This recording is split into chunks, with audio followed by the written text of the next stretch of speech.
Brad. When the game tips off, guys, the NBA action is just getting started, and there's no better place to get in on the action than with FanDuel, America's #1 sportsbook. With FanDuel, you can place live bets throughout the game, so even if you miss the opening tip-off or want to bet on a fourth-quarter comeback, you can stay in on the action, and if you're looking for bigger payouts, you can even combine your live bets into a same-game parlay. Right now, new customers can get $150 in bonus bets if their first $5 bet wins. That is $150 in bonus bets if that first $5 bet wins. Just visit FanDuel.com/UCSS to join today. Make every moment more with FanDuel, the official sports betting partner of the NBA. Almost every team that's won a championship in the history of the NBA won 40 games before they lost 10. Right. The Cavs have won 50 games and only lost 10. 50-10, Brad, in your wildest imagination, could you have even fathomed that they would be this good? Well, no, not this good, but Yeah. because I think it was premature. I think it was coming down the opportunity to get better down the road, but the lines of intersection really crossed this year because they really have put it all together this year. And a statement is if you got 50 wins in a regular season, that was always the barometer in this league. You had a pretty good season if you won 50-plus games, 50 or 50-plus games. We've won 50 really coming into the beginning of March, right? Yep. So this is no longer, like I tell people, this is not a fluke. It has not been a fluke for a while. People were slow to really believe that it was really this. Well, it's really this, right? I mean, you are the front runner here. You're the front runner of Eastern Conference here, and now it's about finishing out the regular season, the tests that come along your way, making sure that you answer the bell on those tests, because the Boston game was a good barometer here because I think everybody was like, oh, Lord, we're about to get blown out of here. And then they were like, Donovan Mitchell was like, no, I'm not having it. DeAndre Hunter, I'm not having it, right? And that's the kind of atmosphere that we have down there. And it should be a good finish here. It should be a really good finish. Man, we haven't even got a chance to even ask you about this because I think before the last time we talked to you, it was prior to the offseason and J.B. Bickerstaff, it was swirling about his job. And I remember you coming on and say, listen, man, JB done did a solid job. He went and got 50 wins multiple times for the past 2 years. And then they bring in Kenny Atkinson. Have you ever seen a situation in the league where you got a situation where one coach leaves, goes somewhere else, and he balls out? I mean, the Pistons is balling. Yeah. But you get another coach in that brings in and levels up and takes this thing to another notch. Have you ever seen something like that? I've seen it because I was there, right? So I was a rookie in Chicago. Doug Collins was our coach. Phil Jackson was the assistant coach. And when we had got to my last year in Chicago, we had got to the Eastern Conference Finals, got a chance to really just 2 games away from playing the Lakers in the championship series, right? And after the season, 2 weeks later, the Bulls ended up firing Doug Collins and hired Phil Jackson. And then that's where you saw the escalation from where Doug was. He had done a great job. I think 2 or 3 years that I was there, we were 50-win teams. And so, I've seen it. It can happen. And that's no slight to JB. I saw JB in Las Vegas this summer, and I told him, I said, look, man, you know how this business is. You know how it works. You got to go to Detroit now. You got another lease out here. Bring that picture back. Bring that picture back. Hey, look at him. Look at him. Bring that picture back. Bring that picture back. Did I look good? Not that one. It's coming. It's crazy. Look. Damn. Oh my goodness. There you go. Hey, bro, listen. That's when I turned the garden out that night. I turned the garden out that night. Right in IT I turned the garden out that weekend. Was that did you have a Duke in there? Was that natural? Did you have a curl? Oh, no. Oh, no, that was just natural curl. Oh, that's it. That was natural. That's just hereditary. You see the part right there? Columbus special, baby. It's a Columbus special. He was like, I was before Kendall Gill, really. Kendall Gill I was before I was the precursor. Right. Forefather with the part down the middle. That boy, I can imagine you lying to somebody in the club. My man Hampton Howell was down there in Columbus cutting like nobody's business. That boy was crispy got the fade too. on the The side. girl told me, the one girl that was Ohio State with, right? When they would walk across campus, said, you got the epitome of a fade. Tell your boy something. Tell your boy something. Boy, that boy right there. Boy, need to be on the billboard. This would have fade. I want that brand fade. Right? They go to the barbershop. I want that brand Number fade. 2. You know, you should be able to pick him out. Give me that 3 over there. The 3. Yeah, him that's turning like I this. forgot what the heck we were talking about. Well, can I ask Brad a question? Yeah, go ahead. Go ahead, Mike. Brad. Are we Carmelo away from winning it Well, all? yeah, yeah. that's kind of what I was going to ask. Brad, were you upset when the Cavs traded for DeAndre Hunter, knowing they could have kept all their assets and just signed Carmelo on the buyout market if they wanted to add a wing that could score? Stop playing No, with I me. was not disappointed, right? And first of all, Mike, you know the nature of this game. The nature of this game is that when you're at the top, you got to get better. And you can't be afraid to relieve some pieces if you got a chance to get better. Once the Cavs really realized that they were here, Yeah. and it wasn't that they were really here, Yeah. now you have to make a decision. Are you going to go in or are you going to roll with it? Now, I would just say this. And I love Karis LeVert. I like the stuff that George was doing, but I had a chance to get better. Yeah. And that's all this was about. Berg hit a game winner last night. And so here, for us, what we have to go up against, you got to figure that Boston's going to be there at the end. Yep. Now, you got to figure out how you're going to get better. And so they erred on the side of, I can bring DeAndre Hunter in here, give me a punch off the bench. And the other thing about it is, he stays available. Yeah. The guys start missing too many games around here, and I'm like, and so I'm gonna be honest, Tyler's starting this work, right? I mean, this is a different setup now because, you know, they used to force you to play. Like, you don't come here and talk about you got an injury. I like, you might miss a 1 or 2. If you're a big time person, you might miss a few more. But you a low man on the totem pole. Yeah. You gotta go out there and play. They're gonna go get somebody else. I walked to the Chicago Stadium with a sprained wrist. I couldn't even move my wrist any more than this. And I knew I was sitting down that day. I walked to the locker room, Doug was like, "What you doing?" I said, "What do you mean? I can't even move my wrist." Oh, they got tape for you. Yeah, they got some tape. They got some We tape got for you. something for that. We got a little remedy on for that. Man, I played an NBA game with one arm. That's all I did. when you look at your skill set, you know, you was one of them, you know, one of them first 7-footers where you was stretching the floor a little bit. You were shooting jumpers. You was a guy that was, you know, facing the basket. We talked about it all the time when you was here about Evan Mobley. Yeah. We say, hey, when is that next step coming? Is he a unicorn? What have you thought about what he's been showing this last season, especially what he's done against Boston, like hitting 2 threes in crunch time? Well, what I like, what Evan has done is he's been willing to expand his game. The NBA is not college. It's definitely not high school. This is not college, right? In the NBA, you got to be willing to take risks. Actually, the only way you get good in this league is really, in the recognition, you got to be greedy. And to be greedy, you got to be willing to risk it. You got to be willing to do some things. So you've seen the things, he started bringing the ball up, he started shooting threes, he started being aggressive-minded, he started calling for the ball, bring me the ball. And then you see a different level of respect because he has a skill set. And now you have to match that skill set.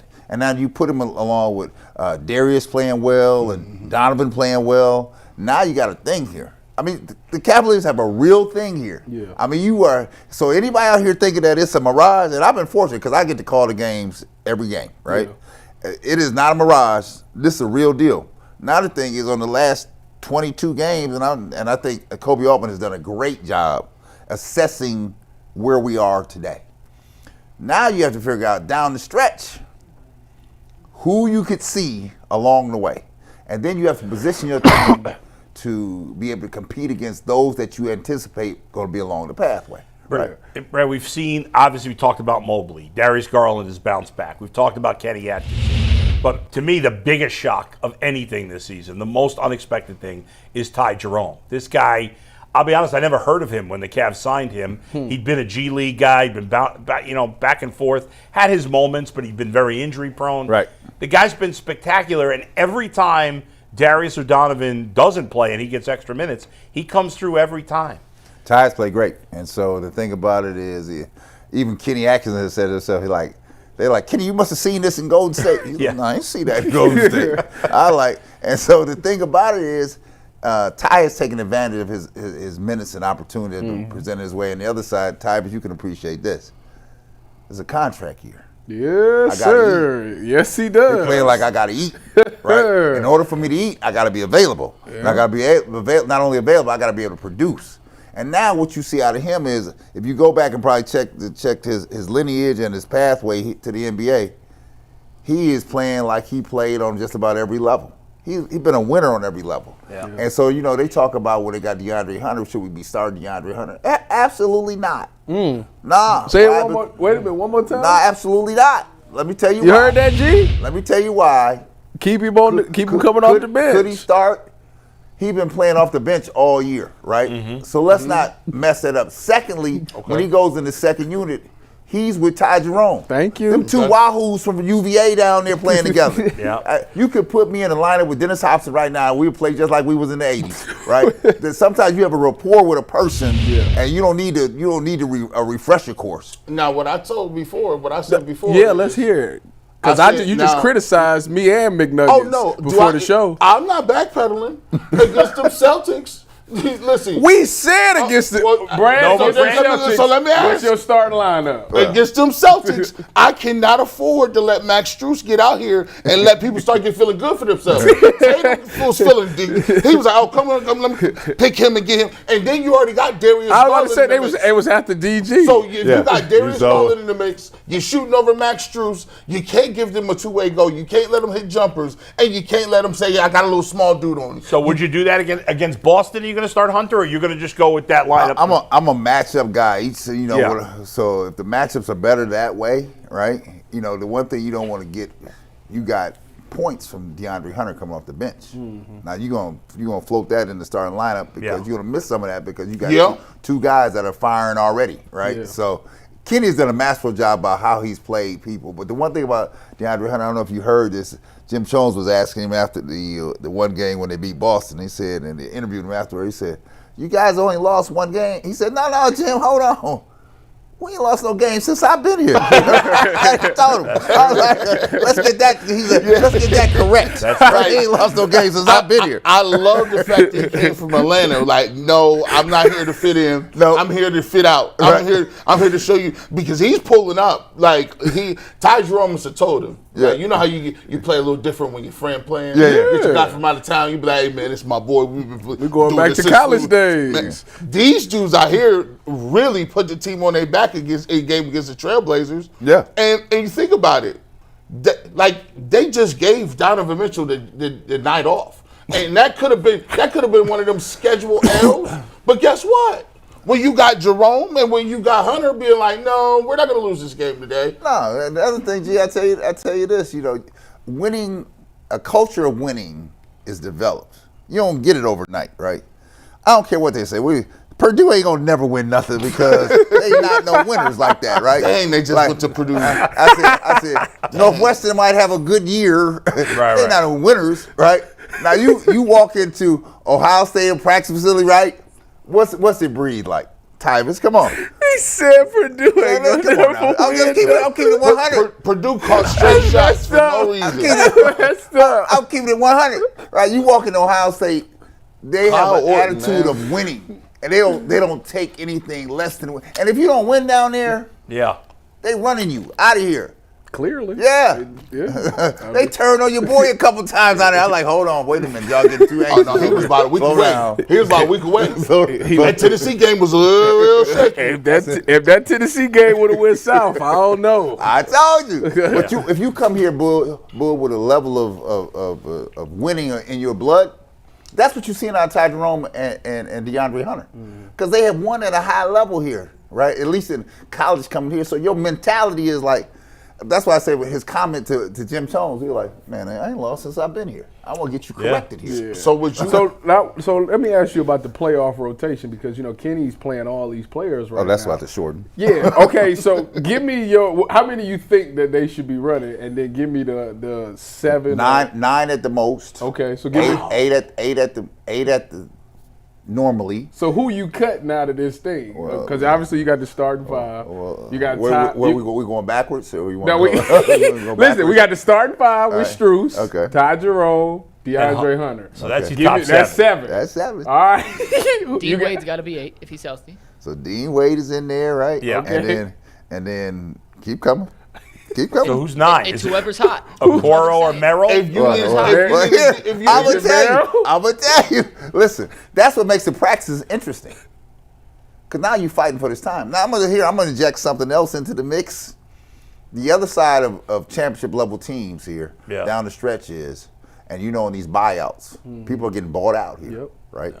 And people, championship level teams, they will buy a guy that's on waivers. They will sign him and bring him in here. Not that you need him, but to keep him off the chessboard for somebody else. Right, that makes right? sense. Yeah, keep him. Yeah, So when I sit out here and I see PJ Tucker sitting out here, right? And I pick up the thing last night, and Milwaukee looking at PJ Tucker, right? Not that they need PJ Tucker, but you might need PJ Tucker for a series, right? Okay. And that's the kind of thing. And I don't want anybody. Don't get your feelings hurt if you're on the team. Listen, they've been doing this for decades. So Isaac Okoro ain't making the list? Man, I'm just telling you. Speaking of not getting your feelings hurt, He might Jarrett. be a spot rotational guy. It depends on what's going on. Yeah. Oh, go ahead to that. Okoro. I know where you're going. Go ahead with that. Yeah, Talk to speaking that. of not getting your feelings hurt. Talk to this. Obviously, everything positive around the Cavs. But Jarrett Allen, all of a sudden, he's not playing at the end of games. And maybe I'm reading something into nothing, but when they were winning at the end of that Portland game and they put him in there, I think, for rebounding for like 2 seconds, he looked miserable. It could have been nothing. You think he's a little annoyed right now? Well, I mean, listen, and probably. But, I mean, listen, Jarrett's an integral part of what's going on in Cleveland. But, again, it comes down to matchups. I tell you, this is a big boy league. Don't even be getting mad about it, right? Right. Either you if you do well and play well, you will be there. If you doing nothing, you know, some places they'll put the blinders on you, bull, like, we see nothing, right? Yeah, right. And you go to some places like, we see everything. You not getting it done out here, right? I like the one thing I used to like on the teams I was on, the high level teams, they call you out. The players will call you out. Like, they'll tell you in a minute. In Detroit, they'll tell you this. You better go out there and earn your money. Yeah. I'm like, what? Yeah. What do you mean? Cyrus? At least I like that. You better go out there and earn your money. Mike, you got something? Yeah, specifically on Jarrett Allen, then I have a different question. Okay. He hurt his right hand, I think it was a week and a half ago. Yeah, he It's did. been taped up. He took a lefty floater against Portland from 15 feet out. The last 2 games, I think it was more matchup than anything. But he doesn't look 100% healthy to me right now. And he said he wants to play all 82 games this regular season. He made that a goal and has been very adamant about the fact that he's going to push through minor injuries. I'm not sure when, if they need to, if they should, whatever the case may be. But the last 2-3 games, I just think he's not doing some of the stuff Jarrett Allen used to catch everything. Yeah. He's bobbled a couple passes, which just doesn't happen for Jarrett Allen. So I'm curious if part of the reason he wasn't in late against Boston and Portland, other than matchups, was he's just not at 100% right now. Well, listen, and so I concur with your analysis because I think that Jarrett has been banged up a little bit. But, you know, in this game here, you play 82 games, you're going to get banged up. Something's going to happen. And then it is really not if you get banged, it's how you respond to it, right? You have those in this league that you get a little nick, they sit down for a while. Yeah. That seems to be the norm here, right? Then you have the others that old school mentality, like, that's why I like some of these young players. Some of these young players, you listen to them, like it's like the All-Star game. They're like, we want to play a real game. We don't want to play, we don't want to do this Harlem Globetrotter set up. We don't want to do that. We want to play a game here. I mean, because they've been on go their entire life. And now you telling them on the stage with all them, like, I'm trying to get a name for myself. Right. So, and there's a transition here coming. But I would just say this. Jarrett's going to be integral to what we do. And then here, there's going to be an 8-9 man rotation. They ain't playing 11 people there. Now, they might play you if they need a matchup here. Yeah. But they're not playing that. And anybody think that they play that many people? That's not happening. Because the series is dictated on matchups. Everybody's predicated against matchup against somebody. You see in Boston, they try to get Darius Garland and Sam Merrill in the pick and roll up there. They want you to switch up top. Yep. That guard is going to set a screen for Jaylen Brown or Jason Tatum to force a matchup. And it wasn't until Dean Wade came in and shut it down a little bit, and DeAndre Hunter came and started muscling up on Tatum and Brown a little bit.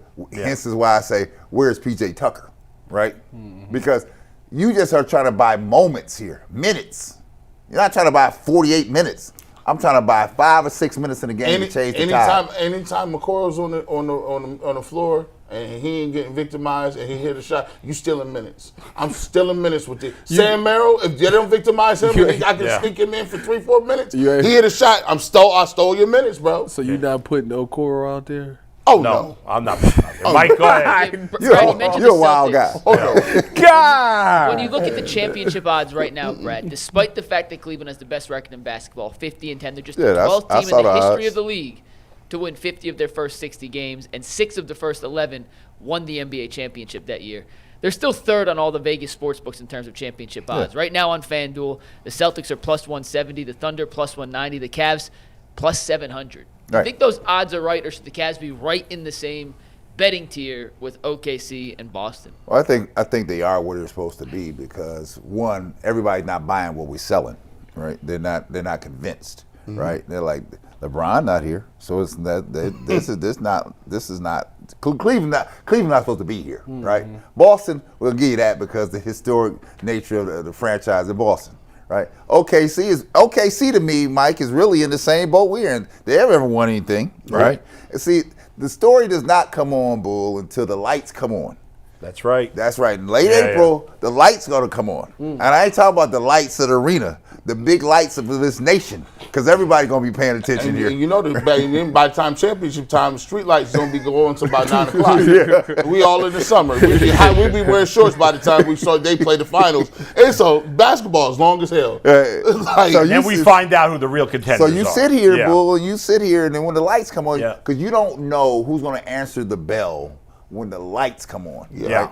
And so we've had our struggles sometime in the playoffs because the lights have come on and we were learning. Right. And that's why Boston deserves to be the favorite. They're the defending champs. And the only reason Oklahoma City's got much significantly better odds than the Cavs is because they don't have to beat Boston to get to the finals. Yeah. The other thing I say is, myself, I'd rather play out the 2 or 3 hole. Be the number one target out here every night. You got to have a mentality to carry that every night, right? You got to have a mentality to carry that every night. Especially, that's why I wanted the Cavs to have home court advantage. I could foresee in some alternate universe where, listen, if you drop one or you come out and they beat you all 3 games on their home court, it might be you might need 4 home games to win. I mean, because I look at the Celtics. To me, the Celtics have proven that they can win on the road. They're like the Cavs of a couple years ago when they had LeBron. He don't care about getting nothing on the road. He'll go to your spot game 7 and win a road game. But I want my team. I want the Cavs to have a little bit of buffer. Speaking of knocking down shots and the lights not being too bright, where do you see yourself in that series? You say you got Jaylen Brown and Tatum, but Donovan Mitchell, and we had some numbers up here the other day. Donovan Mitchell is playing out of his mind in his games against the Celtics. I think he's averaging 35 points in the Celtics in the Cavs uniform. This season, for his career, he has now surpassed Brad's old teammate Michael Jordan for the highest career points per game average against the Celtics, which is kind of crazy. That's why. Where do you have him? That is crazy. In terms of the best player in the series, where do you have Donovan Mitchell in that pecking order? In the series against Boston? Well, against Boston. He has played outstanding basketball against Boston. And then there's always a team that, or 1 or 2 teams that you always play well. I don't care where you are, what team you're on. When you see them, you kind of light them up all the time. And it has apparently been Boston for him. But I will just tell you this, the thing that I like, he has taken more of a leadership role where he doesn't have to go out and get 30 plus every night, right? He really is really banking his time and saying, okay, I don't need to do this here. I got these other people to do some things. But when you need me, and that's the mark of a real leader and understanding, it takes everybody to win here. But I tell you what, if he wasn't on 100 the other day against Boston, we wouldn't have won that thing. Oh no! Oh, there's no way. They was trying to get us up out of here quick. It looks like they was talking about that before the game. You can see Tatum and Brown being like, "Listen, man, I'm tired of hearing about these Cavs. We gonna hit them with this haymaker real quick to see if they gonna be able to get off this mat in this first quarter." And they came close to getting us up out of here. They tried. They tried. They gave us the best work they ever gave us. But I told you the thing that really, to me, that turned it around was if you got a glimpse of him talking about get up out of here. That was it. Oh, that was it. See, that's a no-no. In y'all era, that was fight. Oh, let me tell you what would have happened since you asked this question. Now, I'm checking Tatum, right? And Tatum's going on, and Tatum's walking away talking about get up out of here, right? Yeah. You know what he said. Get up out of here, right? What he said. Oakley would have come to me and said, I'll tell you what. Next time we come out the timeout, we're checking them. Just let them, just matador them. Let them turn the corner. Let them turn the corner and come to the hoop. We're going to resolve this. Let him turn the corner. That would have been fun to watch. Look, and then after he would have hit him, then he'd have stepped over him, Thomas, and dared him to get up. Get up. And there would have been no review for no review. None of this. Yeah. There would have been none of this. Thomas, they're like, look, let him turn the corner. Like that man, that's how it was. I give it to you. I give it to you. I like this. They would have seen like, you all right? Teammates, so I'm gonna help you up.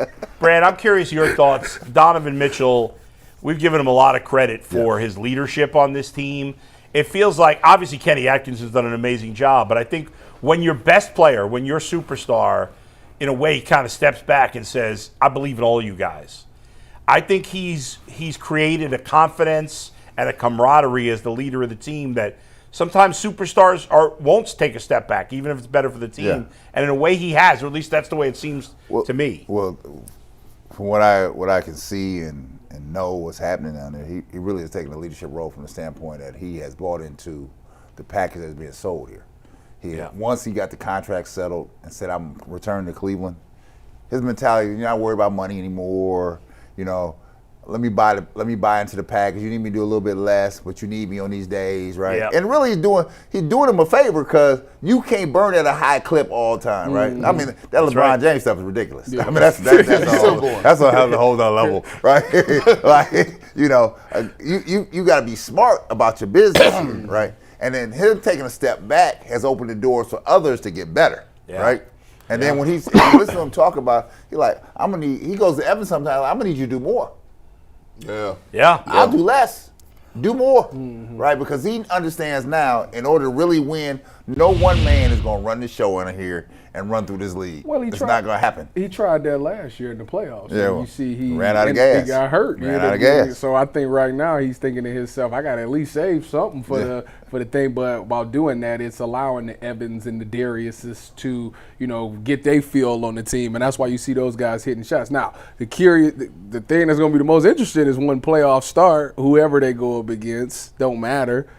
How do they perform in those situations? Because like last year they started off against Orlando, and Orlando ain't this great team, but it turned into the Donovan show. And that can't happen again this year. I don't think it will. I don't think it will either, but you won't know until you're in that situation. True. So, and that's I think for fans, that's the scariest part about this whole thing is that nobody, we think we got an idea. We think all right, they turn the corner, but they might get in the playoffs and it could be whatever. I'm going to ask you this. Do you play with the microwave, right? Yeah. No. Vinny was gone when I got to do Okay. Now, look, this is the thing. Me and McNuggets was talking about this.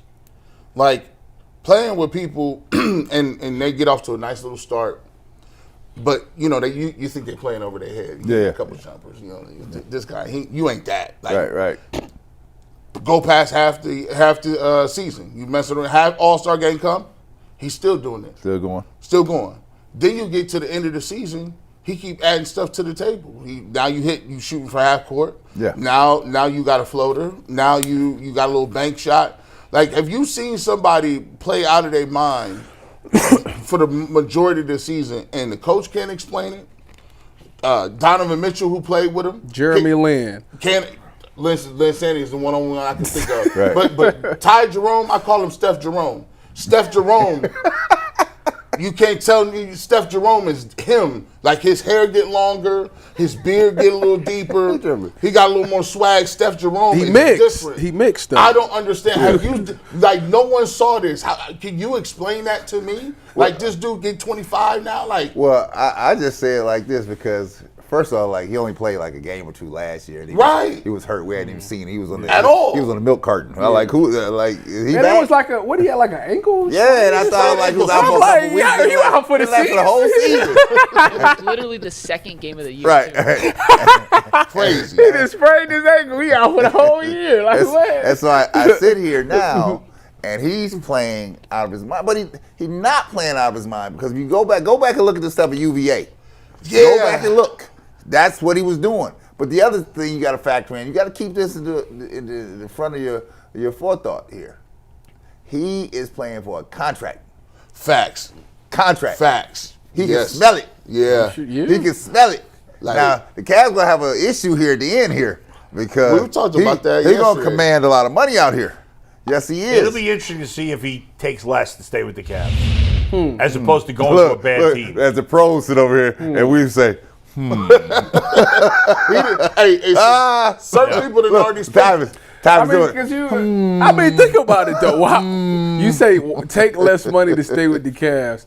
Who in the heck want to be a backup or come off the bench forever? Like, I don't know, but he does he want to win? Is that the biggest priority? If you win a championship, I feel like if he won a championship, he's gone. I feel like you want to go play, be a starter for a crappy team, and okay, so you're a starter see for a the couple thing of about years. it is athletes all feel like I'm that guy. Right. So like, you gonna pay me? Well, James Harden was the perfect example. James Harden was like, I'm leaving to go to Houston, and he went to Houston. He turned into that dude. Yeah. Would he Yeah, have been that's that true. guy Yeah, if he I would have see stayed that. the I sixth got you. man for the Thunder? I got you. No, because he'd have been behind Kevin Durant and How much Russell winning Westbrook. has he done? That's not the point. He got a bag and he blew up. But everybody, he would have gotten a bag no matter where he went. Nah, that- because they not that didn't kind of even bag. want. Not OKC didn't OKC, pay not that kind of him. bag. Not OKC. That's the problem because the Cavs had to manage. This is not New York. You got to manage your cap numbers here, right? And so if he gets crazy, and teams out here like Cleveland not going to put that money on the table. Let me put a big bag number out here, right? I mean, it might be because not that they really want you, but they want to take you off the chessboard. Listen, I understand what you guys are saying. I didn't play professional sports. If I did, I might feel differently. But I would think that once you're talking about hundreds of millions of dollars, what's the difference? He's not at hundreds of millions, though. Wouldn't you? What's that? He's not near hundreds of millions. Well, Ty Jerome maybe, but you brought up James Harden. Like James Harden's made, I don't know, 200 million. I'm talking about when he left OKC. So this was 2013, whatever that was. Right. Like that's Ty Jerome is pretty much in that. It's kind of in that similar situation. Like maybe, and then what if Ty Jerome goes to Brooklyn? He's not really a starter. He stinks. Then he's rich. But he's going to be rich either way, Ty. That's all I'm saying. Well, I'm not saying you shouldn't do it. What do you think the Big Nuggets? What's the difference? Like the Cavs can offer what, and what can he other said teams they offer? can. Big Nuggets said they have his bird right, so they can ask for a little more. I'm thinking like a little $40 million deal. So the Cavs offer $40 million. I don't know if that's comparable, but I'm thinking 40, 45. Let's just throw some numbers I that might think not he's be going to true. get. The Cavs can offer, give or take, between 10 and 12 million a year for Ty Jerome. And I think a team like the Nets, there's only 3 teams with cap space this summer. 3. It's Brooklyn, Utah, and then another bad team, and I forget who the third team is. But none of the teams that are good have cap space. They may offer 15, 16. So over the course of the contract. Okay, so all I'm saying is, Thomas, if I'm a player, I'm not saying you want to take the most money, that's fine. I'm not saying you're bad for doing it. I'm just saying if I were a player, and again, I wasn't, so maybe I wouldn't feel this way, that if I were happy somewhere and I could get $36 million or take another chance to go somewhere else for $45 million, I understand it's a $9 million difference. My life is unchanged. 36 versus $45 million. The part that I'm set for life. But what I'm trying to get you to understand is that he won't ever be the man here. He won't be the best player on the Cavs because Evan, Donovan, and Darius is here. Okay. If he go to Brooklyn, he could be the best player ever. He could be the best player for Brooklyn. I mean, he could be the man there. Do you think so it's like it was literally like I told y'all the story when I was with Seattle. Sherman was like, "What, you going to stay here and be my backup for all these that years?" I understand. Like, so why would he stay with Cleveland and be a backup for the rest of his career? That don't make sense. Fair enough. That I get, but then that's not just about the money. No, I didn't say it was just about the money. Yeah. What I'm saying is, really in other examples where it's like, if you're a baseball player and you're going to be a starter either way, wouldn't you rather stay in one spot where you're making 20 as opposed to going somewhere else 22? There's a multitude of factors. Yeah. You have a point, right? So it really comes down to, one, you've been a journeyman bouncing around. Yeah. Two, to your point, he has seemingly found a space, right? Mm-hmm. You've been looking for a space, right?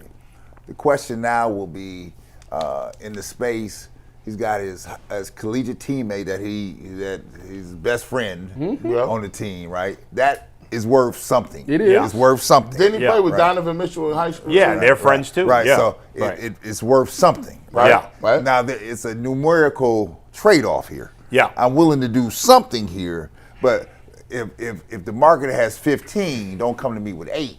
Right, that's not going to work. That's what I'm saying. The math is not going to work. Right now, if the market is 15, you come to me with 11 or 12. We can talk about it. Yeah, I'll take I that. can contort myself Brad, to make this thing happen. For the sake of this, the non-taxpayer mid-level exception, the full is $14 million. Right. The Cavs can get somewhere in the vicinity of 10, 11, 12, whatever it's the 105% of the league average Right. with the early bird rights. So they're going to be in that ballpark. Right. Okay, well, So then it's a shot. now you're leveraging your friendships, your space. Because I'm coming back to you. Do you want to go around and do what you just did?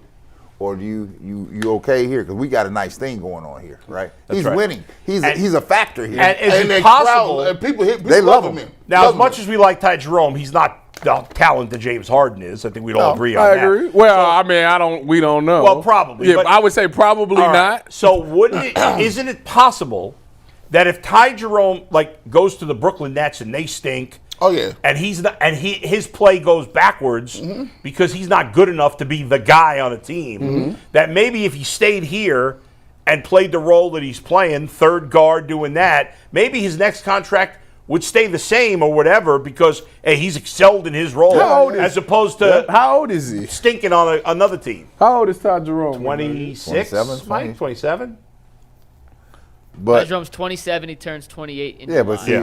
you don't want to end up like You don't want you don't end up like Jeremy Lin, right? Yeah, you Right, got to right, pull right. you got to get the Delly roll. Right. Like Delly, he understood and was like, "Hey, Milwaukee gonna give me this bag." He took it back. He took it back. He took it back. He took it back. And then guess what? He got to come back too. They got to come back too. Like, Timothy Mozgov. And LA gave him the bag. I said, Timothy Mozgov got $100 million. Brian done made a lot of folks rich. Yeah. Oh, I got congratulate Tristan Thompson that huge contract. 85.